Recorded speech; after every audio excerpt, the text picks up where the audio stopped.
Hello students, welcome back to my channel. Today I am going to give you 6 latest defense updates. Number 1, trials for IRST system for Tejas Mk2 program.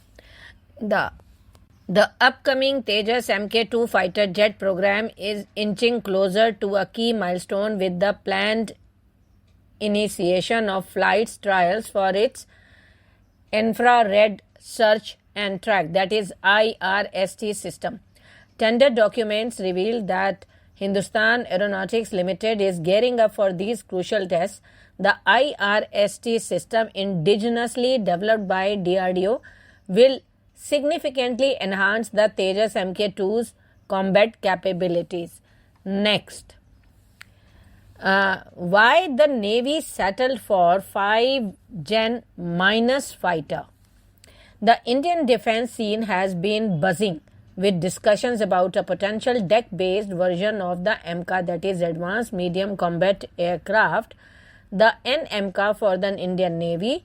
However, people familiar with the program have finally spilled the beans and have told that this project was shelved in favor of a more practical solution, which was TED-BF, that is Twin Engine Deck-Based Fighter.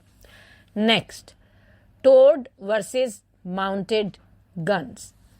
The effectiveness of towed artillery gun has been a topic of debate in the wake of the Ukraine conflict. While counter battery fire has proven adept at quickly targeting towed guns, the Indian Army remains committed to their use alongside mounted gun systems.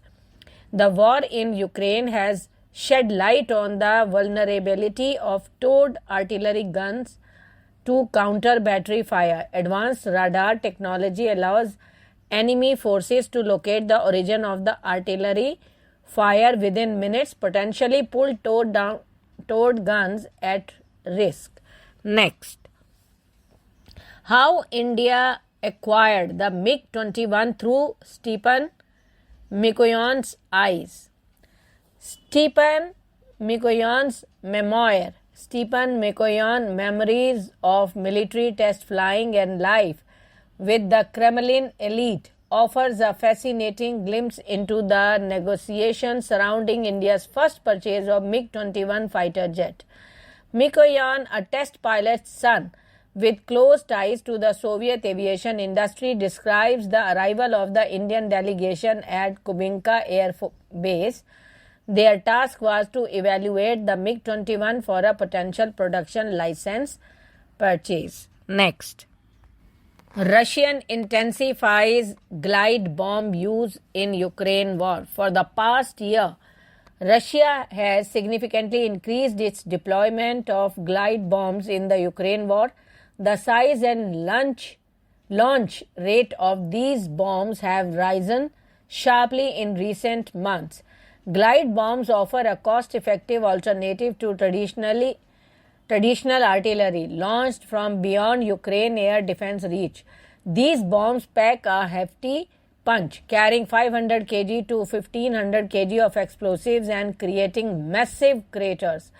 This destructive power, combined with their low cost compared to shelling, makes them a potentially attractive option for Russia. Next, no role for Turkish firms in mega fleet support ship project. Defense Ministry's Hindustan Shipyard Limited, carrying out a design and development of the 5 fleet support ships indigenously, and has terminated all arrangements with Turkish firms for the program. The steel cutting ceremony of the first of the 5 fleet support ships was held on Wednesday, April 10th, in Visakhapatnam in the presence of Defense Secretary Girdhar Armane. The contract was cleared by the Cabinet Committee on Security led by Prime Minister Narendra Modi last year, with a value of around rupees 22,000 crore for building the large-size naval vessels. Thank you.